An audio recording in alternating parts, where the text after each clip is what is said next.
اور اس نے آنے کے بعد بڑی حد تک جسے کہتے ہیں نا کہ اپنے ہمسایوں کو بلی کر کے اس بات کو پروو کرنے کی کوشش شروع کر دی. پھر آتا ہے 2020 مئی کا مہینہ, گلوان میں انسیڈنٹس شروع ہوتے ہیں. پھر آتی ہے 15-16 جون کی درمیانی رات, گلوان کی وادی میں کرنل سنتوش بابو اور 20 بھارتی سینک ان کو مار دیا جاتا ہے. وہ جو رات تھی, وہ جو واقعہ تھا, جو بھیانک رات, خونی رات تھی انڈیا کے لیے, کہ کیسے اور وہ فائرنگ سے نہیں مارے تھے, وہ ڈنڈوں کے اوپر کیلیں لگی ہوئی تھی. اور وہ انسیڈنٹ, اس کی جو فوٹیجز بعد میں ایونچولی سامنے آئی, جتنا ایریا اس کا انڈیا کا اس میں لوز ہوا, اس کے بعد نریندر مودی کا نام پڑ گیا سرنڈر مودی. اور وہ جو ایک ہزیمت, وہ جو ایک شرمندگی تھی, اب ظاہر ہے کہ چائنا کا وہ کچھ کر بھی نہیں سکتا تھا. چائنا کی جو ویسٹرن تھیٹر کمانڈ ہے, جس طریقے سے, جس پریپیئرڈنیس کے ساتھ, جس تیاری کے ساتھ وہ لائن آف ایکچوئل کنٹرول پر موجود تھے, اس پہ ویسے ہم نے نیکسٹ ویڈیو میں بات کرنی ہے, جس طرح سے وہ موجود تھے, تو انڈیا اس کا کچھ نہیں کر سکا. اب موجودہ صورتحال میں اور اس کے بعد سے اوور آل انہوں نے امیج اپنی حکومت کا اور نریندر مودی کا ایسا بنا دیا کہ یہ تو بھائی جب کچھ بھی ہوگا تو ہم کھا بھی جائیں گے. پاکستان کے حوالے سے الیکشن کیمپین میں نریندر مودی تقریریں کرتا رہا, اگر 2019 میں رافیل ہوتا تو ہم یہ کرتے وہ کرتے. راجناتھ سنگھ کہتا رہا کہ اب وقت آ گیا بہت جلد کہ ہم POK پاکستان آکوپائیڈ کشمیر بھی لے لیں گے. پھر اس نے یہ بھی بیان دیا کہ ہم نے یہاں پر گھس کے کوئی 2 درجن سے زائد پاکستانیوں کو مارا جو انڈیا کے خلاف تھے. انہوں نے تو اعتراف کیا اس بات کا. تو اس سے امیج اس نے خود ایسا بنا دیا کہ یہ واقعہ جب ہوتا ہے اس کے فوراً بعد نہ صرف یہ کہ پاکستان پہ الزام لگتا ہے, بلکہ گورنمنٹ پہ پریشر کریٹ ہو جاتا ہے کہ آپ پاکستان پر اٹیک کرو. لیکن اس ساری ایکسرسائز میں جو اپنا نقصان کیا انڈیا نے, آپ دیکھیں انہوں نے اپنے طور پر تو کشمیر نارملائز کر دیا تھا, آرٹیکل 370 ریووک کر دیا تھا, انہوں نے کشمیر کو اسٹیٹ کا درجہ دے دیا تھا, اٹانومس ریجنز, اور وہ جو سارا ایک اوور آل چلا آ رہا تھا انہوں نے اس کو تبدیل کیا. پھر G20 سمٹ کے انہوں نے ایونٹس وہاں پر کروائے, and hundreds of billions of dollars, میں سینکڑوں ارب ڈالرز کی بات کر رہا ہوں, اس کی انویسٹمنٹ پلیجز اور چیزیں شروع ہو گئی تھیں کشمیر میں. اب اس ایپیسوڈ میں انڈیا نے خود اپنے اس میں پھنس کر, اپنی نعروں میں, اپنی دھمکیوں میں, اپنی دھونس میں, اپنے غرور میں, اپنے تکبر میں, اس میں خود پھنس کر انہوں نے کشمیر والے معاملے کے اوپر پوری دنیا کو یہ خود بتا دیا کہ نہیں بھائی کشمیر سیٹل نہیں ہوا. بالکل, کشمیر کی جو متنازع اسٹیٹس ہے آج پھر ابھر کر پوری دنیا کے سامنے آیا کہ انڈیا کے ہاتھ میں نہیں ہے ہر چیز اس وقت. اور وہاں پر جو اب سوچیں سینکڑوں ارب ڈالر کی انویسٹمنٹ ہونی تھی, وہ انویسٹمنٹ اب اس طریقے سے ہو پائے گی. دنیا کا سب سے ملٹرائزڈ, یعنی تقریباً 8 عام شہریوں کے اوپر, 8 کشمیریوں کے اوپر ایک سولجر ہے. 80 لاکھ کشمیریوں کو کنٹرول کرنے کے لیے 9 لاکھ بھارتی فوج ہے. 9 لاکھ بھارتی فوج سے زائد وہاں پر جو ہے, باقی آپ کو پتہ ہے کہ فورسز کے لوگ موجود ہیں. تو جنگ کی پاسبلٹی اس وجہ سے ہے کہ کیونکہ دیکھیں وہ تو کوشش یہ کریں گے. ہوا کیا ہے, 26 لوگ مارے گئے. عام شہری کو مارنا کوئی جسٹیفائی نہیں کر سکتا. عام شہری کا مارا جانا ٹیررزم ہے. اگر وہاں پر دیکھیں ایک فرق, اور پاکستان میں بھی میں دیکھتا ہوں بہت سارے لوگ بات کر رہے ہوتے ہیں, اس فرق کو سمجھنے کی بہت ضرورت ہے.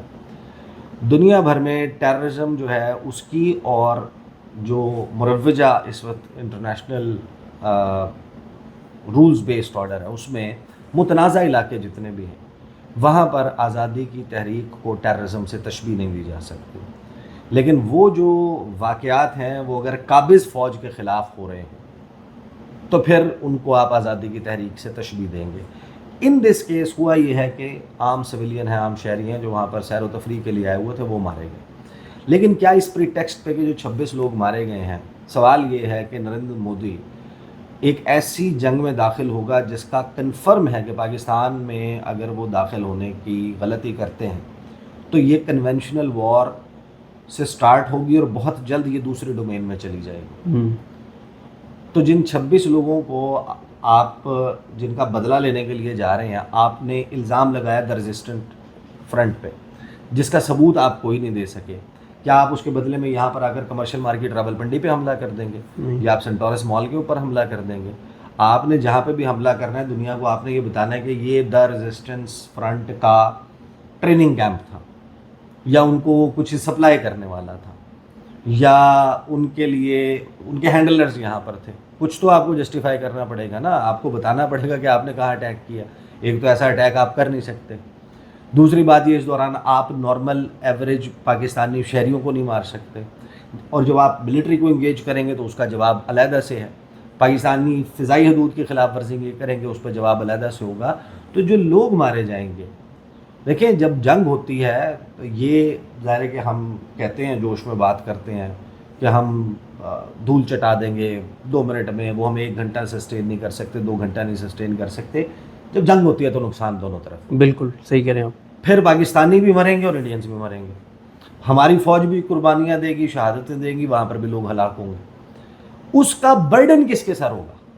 نریندر مودی. بالکل.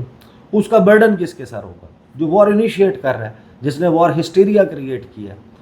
دیکھیں اگر 150 کروڑ لوگوں کی زندگیوں کی ذمہ داری اس وقت وہاں کے نظام اور حکومت کی ہے، تو 25 کروڑ کے نظام اور آبادی کی حفاظت کی ذمہ داری یہاں کا نظام اور حکومت کی ہے. کوئی بھی بندہ مرتا ہے وہ ایک بڑی بھاری لاش ہوگی ڈیسیجن میکرز کے کاندھوں پر. اور پہل مودی نے کرنی ہے. پہل کر چکا نا، وہ تو پہل کر چکے. وہ تو وار ہسٹیریا کریٹ کر کے سرحدوں پر فوج لا کے یہ سارا کچھ اس وقت LOC ہاٹ ہے، وہاں پر سچویشن کریٹ ہوئی ہوئی ہے. یہ کب بھڑک جائے؟ لیکن ایک چانس اب نظر آتا ہے کہ جو اوپننگ کریٹ ہوئی ہے، جو DGI کو نیشنل سیکورٹی ایڈوائزر بنایا گیا، اس کے پیچھے کی میں انفارمیشن کی بیسس پہ نہیں، لیکن جب آپ مختلف ڈیولپمنٹس دیکھتے ہیں تو آپ کو کچھ ڈاٹس کنیکٹ ہوتے ہوئے نظر آتے ہیں کہ امریکی سیکرٹری آف اسٹیٹ جو امریکی وزیر خارجہ مارکو روبیو، وہ شہباز شریف سے بات کرتے ہیں، وہ وہاں پر جے شنکر سے بات کرتے ہیں، ان کے فارن منسٹر سے، اور اس کی پریس ریلیز میں کچھ چیزیں آپ کو نظر آتی ہیں کہ وہ ڈی ایسکیلیشن کی بات کر رہے ہیں اور انگیجمنٹ کی بات کر رہے ہیں، تناؤ کو کم کرنے کی بات کر رہے ہیں اور انگیجمنٹ کروانے کی بات کر رہے ہیں انڈیا اور پاکستان کے درمیان ڈائریکٹ کمیونیکیشن کی. تو وہاں پر جنگ کا ڈیسیجن میکر اجیت دوول مودی کے بعد. تو یہاں پر آپ کو NSA چاہیے جو اس سے بات کر سکے. اب NSA آپ کو میرے خیال میں یہ اوپننگ امریکہ نے کریٹ کروائی ہے، اور بہت جلد کوئی بیک ڈور پہ، جس طرح ماضی میں فیض حمید کی ملاقات نون ہے، رپورٹڈ ہے، بہت سارے لوگوں نے کیا کہ ہوئی اجیت دوول کے ساتھ. پھر اس کے بعد ناصر جنجوعہ کی ملاقاتیں ہوتی رہیں، 3+3 کے فارمیٹ، مختلف اس قسم کی چیزیں چلتی رہیں. تو اب ہو سکتا ہے کہ انگیجمنٹ آنے والے دنوں میں ہو جائے، اور انڈیا یہ ریئلائز کرتے ہوئے دیکھیں ہمارا تو نقصان ہوگا ہی ہوگا. انڈیا کا کتنا نقصان ہوگا؟ انڈیا جو ہے وہ 600 سے 700 ارب ڈالر کے درمیان فارن ریزروز، اور وہ جس سپیڈ پہ وہ اپنی اکانومی اور چیزوں کو لے جانے کی کوشش کر رہے تھے، آپ کا کیا خیال ہے کہ پاکستان سے جنگ کر کے کئی دہائیاں پیچھے جائے گا انڈیا؟ نقصان اس کا بہت ہوگا. تو وہ اگر تو یہ غالب آ جاتی ہے سوچ، پھر تو جنگ کے امکانات کم ہیں. لیکن اگر یہ ہسٹیریا جو مائنڈ سیٹ ہے، گجرات کو ذہن میں رکھیں، دلی پروگرام کو ذہن میں رکھیں، نریندر مودی، RSS، موہن بھگوت، ان کی تمام کنیکسز اس کو ذہن میں رکھیں، RSS ہیڈ کوارٹرز کے دورے کرنا، اس آئیڈیالوجی کو ذہن میں رکھیں، تو پھر لگتا یہ ہے کہ انڈیا کچھ نہ کچھ کرے. بالکل ٹھیک ہے. عیسیٰ نقوی صاحب نے جیسے کہا، اس میں کوئی شک نہیں ہے کہ اگر آپ انڈین میڈیا دیکھیں اور وہاں جو صورتحال ہے تو چانسز اس چیز کے موجود ہیں کہ وہ کچھ نہ کچھ کریں گے، اور اس لیے پاکستان کی جانب سے بھی تیاریاں بھرپور ہیں اور مزید تیاریاں جو ہے وہ کی جا رہی ہیں، اور اسی لیے پاکستان کی تیاریوں کی وجہ سے ابھی تک بھارت اس طرح کا کوئی اقدام نہیں کر پایا.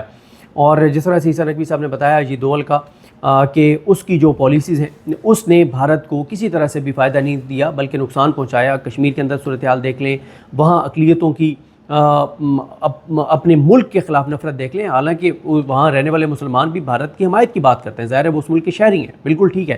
لیکن جب مسلمانوں پہ ظلم ہوگا، جو سوچ دی ہے اجیت دوول نے اور جو مودی نے وہاں پہ ایک فسطائیت کی، بربریت کی جو سوچ انہوں نے وہاں پر دی ہے، تو اس کے بعد ظاہر ہے یہ فالٹ لائنز ہیں، اور جب پاکستان کے ساتھ اگر وہ چھیڑ چھاڑ کرتے ہیں تو ان کے اپنے ملک کے اندر جو فالٹ لائنز ہیں اس میں بھی آپ اور ہم دیکھیں گے کہ کافی ان کے لیے مشکلات ہوں گی. یہی وجہ ہے کہ ابھی تک بھارت کوئی فیصلہ نہیں کر پا رہا، لیکن اختتام دوبارہ اسی بات پر کریں گے کہ امکانات موجود ہیں، امکانات ابھی ختم نہیں ہوئے. اللہ کرے کہ as a Pakistani, as a انسان ہم یہ کہتے ہیں کہ نقصان دونوں سائڈوں کا نہیں ہونا چاہیے، انسانوں کو نقصان نہیں ہونا چاہیے، اور اسی لیے پاکستان مسلسل یہ بات کر رہا ہے کہ اگر بھارت کے پاس کوئی ثبوت ہیں عالمی سطح پہ لے جائے. پاکستان تحقیقات میں شامل ہونے کے لیے تیار ہے، پاکستان تعاون کرنے کے لیے تیار ہے، لیکن بھارت کے پاس کسی طرح کا کوئی ثبوت موجود نہیں ہے. اس سے جڑے ہوئے مزید موضوعات پہ بات کریں گے نیکسٹ ویڈیوز میں. ہمیں اپنی دعا میں یاد رکھیں. اللہ حافظ.